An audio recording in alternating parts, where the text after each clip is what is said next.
Hi everybody, this is Tina and I'm here with hashtag Artisan Journals Prompts 2024 and this is week 51.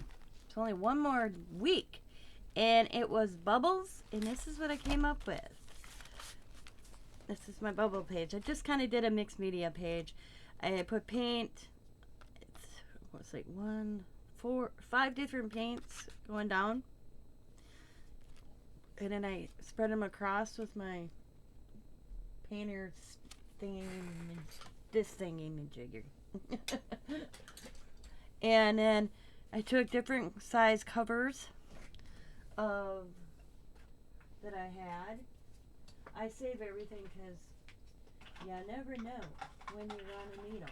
Like I just saved this cover right here from container. But I like this is from washi tape.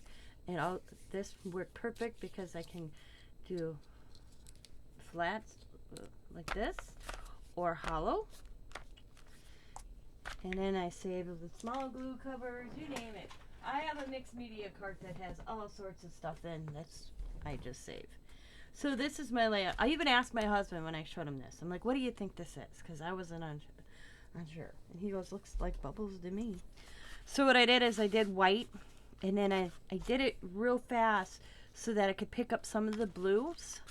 And then I added some purple and some blues with the scribble sticks. And I did that, and that's how I made my bubbles. So week 51, bubbles. So I will see you next week. Thanks for watching, everybody. As always, be happy, be kind, be safe, be funny, be crafty, and Merry Christmas. Bye for now.